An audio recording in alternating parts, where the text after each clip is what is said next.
함께 읽고 나눌 말씀은 마태복음 12장 1절에서 8절까지 말씀입니다. 바리새인들은 예수님의 제자들이 안식일에 밀밭 사이를 가다가 이삭을 잘라먹은 것을 고투리 잡아 안식일을 어겼다고 항의합니다. 이에 예수님은 자신을 안식일의 주인으로 소개하시며 안식일의 참된 정신과 실천을 가르쳐 주십니다. 1절에서 2절 읽겠습니다.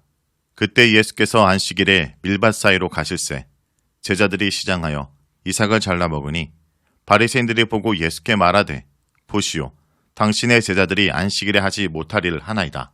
1절에서 2절은 이삭을 잘라 먹은 제자들과 이에 대한 바리새인들의 반응입니다. 미리 이삭을 자르는 것은 그 자체로 율법에 반하는 행위는 아니었지만 그렇게 하는 것이 추수행위가 된다면 율법에 반하는 것이 되었습니다. 그리고 그것은 미시나에 따르면 안식일에 분명하게 금지된 행위 39개의 영역 가운데 하나가 됩니다. 안식일 규정들을 무효화할 수 있는 유일한 필요는 생명이 위험에 처했을 때이며 이러한 사항이 이곳에 반영되었다 하는 어떠한 단서도 발견할 수 없습니다. 제자들이 배고픔을 느꼈다고 하는 것은 도리어 3절에서 다윗의 행위를 언급하기 위한 준비로서의 기능을 하고 있습니다. 3절에서 8절 읽겠습니다. 예수께서 이르시되 다윗이 자기와 그 함께한 자들이 시장할 때 한 일을 잊지 못하였느냐. 그가 하나님의 전에 들어가서 제사장 외에는 자기나 그 함께한 자들이 먹어서는 안 되는 진설병을 먹지 아니하였느냐. 또 안식일에 제사장들이 성전 안에서 안식을 범하여도 죄가 없음을 너희가 율법에서 잊지 못하였느냐. 내가 너에게 이르노니 성전보다 더 큰 이가 여기 있느니라. 나는 자비를 원하고 제사를 원하지 아니하노라 하신 뜻을 너희가 알았더라면 무죄한 자를 정죄하지 아니하였으리라. 인자는 안식일의 주인이라 하시니라. 3절에서 4절은 바리새인들의 도전에 대한 첫 번째 논점입니다. 바리새인들의 태도에 대한 예수님의 4개의 논점 가운데 첫째로서 이 구절은 사무엘상 21장 1절에서 6절에 언급된 사건을 다루고 있습니다. 비록 후대 유대주석은 이 일이 안식일에 일어난 것으로 가정하긴 하지만 사무엘상에서는 이것이 안식일에 일어난 것으로 언급되진 않은데 그것은 진설병을 바꾸는 것은 안식일이었기 때문입니다. 그러나 이러한 가능성과 배고픔이라고 하는 요소는 이 두 행위들이 의미가 있을 만큼 평행을 이루고 있다라고 말하기에는 어딘가 불충분해 보입니다. 다윗이 율법을 깬 행위는 다른 성격의 것이었습니다. 만일 말하라는 논점이 단순히 만일 율법이 파괴될 수 있다면 그것은 다시금 파괴될 수 있다라는 것을 말하는 것이 아니라면 이 구절에 등장하는 논리적 힘은 반드시 관련된 사람들에게 놓여 있어야 합니다. 다윗은 그가 다윗이기 때문에 율법을 깰 수 있었다라는 것이 암시되어 있습니다. 그리고 이곳에 암시된 논리는 다윗보다 더 큰 이가 여기 있다라는 것입니다. 5절에서 6절은 두 번째 논점으로 성전보다 크신 예수님을 말합니다. 두 번째 논점은 더 직접적인 것으로 왜냐하면 구약 성경 자체가 규정해 놓은 안식일법에 대한 실체적인 침해를 다루고 있기 때문입니다. 실제로 제사장이 안식일에 안식의 제의를 하고 진설병을 바꾸는 것이 이 장면에 가정되어 있습니다. 사실 안식일 규정들을 무효화하면서까지 행해지던 다른 성전 의무 조항들이 있었습니다. 이와는 다르게 사두개인들은 이 같은 행위를 허락하진 않았습니다. 이같이 바리새인들의 논의를 존중하는 정도까지 논의를 전개해 나가는 것은 확실히 상대방의 지위를 이용한 좋은 논증 방식이기도 하지만 다시 한번 논쟁점은 제자들의 행위에 대한 어떤 선례가 있었는지에 대한 것이 아니라 건의에 관한 것입니다. 만일 성전에 행해진 행위들이 안식일에 적법한 행위가 된다면 성전보다 훨씬 더 큰 이가 있다라는 것은 얼마나 더 적법하겠는가라는 논리가 담겨 있는 것입니다. 무엇보다 이제는 예수님과 그의 사역에 있어서 구약 성경 성전 제의를 뛰어넘는 하나님의 새로운 일이 시작된 것입니다. 성전이 그의 백성들 가운데 하나님 임재의 중심이 되었던 것처럼 이제는 예수님과 그의 새로운 공동체 안에서 하나님이 발견됩니다. 이러한 모습은 이 장의 주요 특징이고 그러한 이해는 히브리서에서 더 자세하게 발전됩니다. 7절은 세 번째 논점으로 구약 호세아를 인용하는 내용입니다. 세 번째 논점은 이미 9장 13절에서 발견되었던 호세아 6장 6절에 대한 호소를 반복하는 것입니다. 호세아서처럼 그 목적은 죄적 준수 자체에 대한 폐기를 의도하는 것이 아니라 하나님의 질서에 있어서 우선순위를 세우려고 하는 것입니다. 하나님은 이해하기에 앞서서 저주하는 태도를 지지하기 위해서 인용될 수 없습니다. 이러한 태도는 사려 깊은 태도이기보다는 요구사항들을 더 늘어놓습니다. 예수님의 제자들이 무죄한 것은 그들이 서기관들의 규정을 침해하지 않았기 때문이 아니라 그러한 행위를 그들의 주인의 건의 안에서 행했기 때문입니다. 따라서 뒤이어 등장하는 접속사는 다음 절을 시작하는 기능을 하고 있습니다. 8절은 네 번째 논점으로 안식일의 주인이신 인자를 말합니다. 첫째와 둘째 논점의 함의를 네 번째 논점에서 끄집어내고 있습니다. 메시아로서 예수님은 안식일에 대한 건의를 가지고 있습니다. 인자로서 예수님은 안식일 법을 폐지하고 있는 것이 아니라 바리새적 율법주의의 지지를 효과적으로 약화시키는 방법으로 안식일법을 해석할 수 있는 권리가 바로 자신에게 있음을 주장하는 것입니다. 자, 여기까지가 마태복음 12장 1절에서 8절까지 말씀입니다. 오늘 말씀을 통해 우리는 무엇을 묵상하고 적용해야 할까요? 예수님은 다윗보다, 성전보다, 안식일보다 더 크신 분입니다.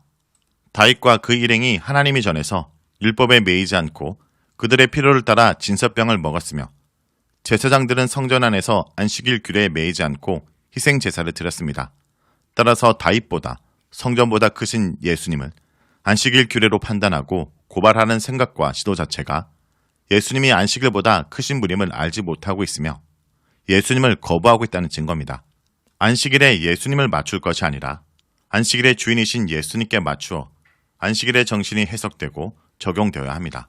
성도 여러분, 어떤 규례나 제도가 되었든지 간에 예수님보다 앞서지 못한다는 사실을 명심하며 그 규례와 제도가 담고 있는 예수님의 뜻을 올바르게 이해하는 성도들이 되길 간절히 기도드립니다.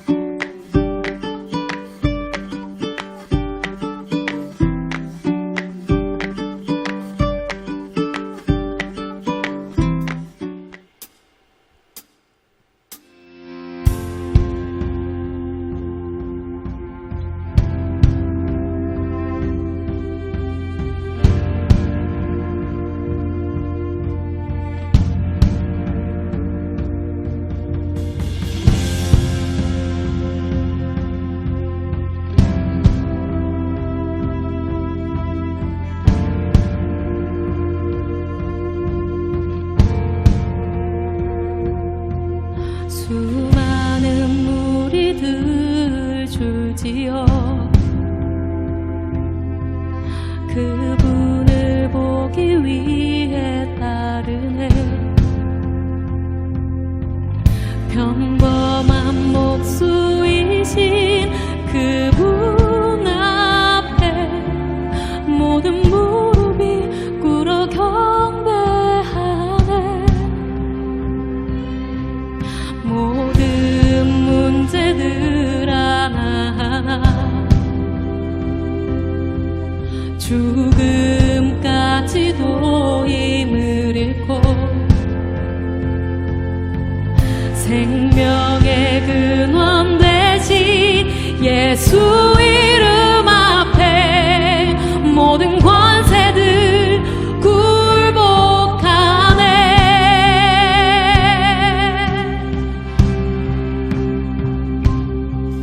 예수 이름 높이세.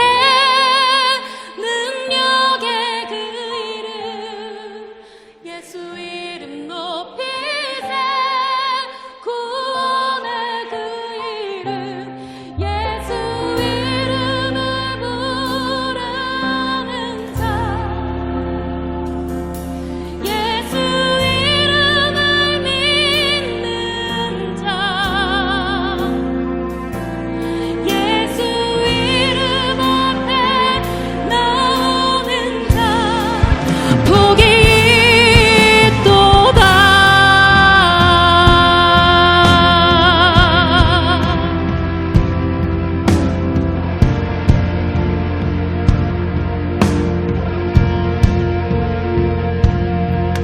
나의 계획이 실패하고 나의 소망이 끊어질 때 삶의 주관자 되신 그분 앞에 나의 무릎을 꿇어 경배하네. 나의 삶을 그분께 맡길 때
때 비로소 나의 마음 평안해. 구원의 반석 되신 예수의 이름을 소리 높여 찬송하네.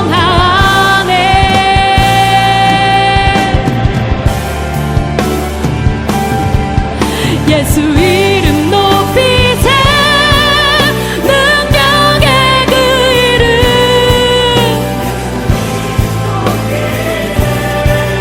구원의 그 이름, 예수 이름을 부르는 자, 예수 이름을 믿는 자, 예수 이름 앞에 나오는 자 복이 있도다. 우리의 두 손을 주님께 들고 예수 이름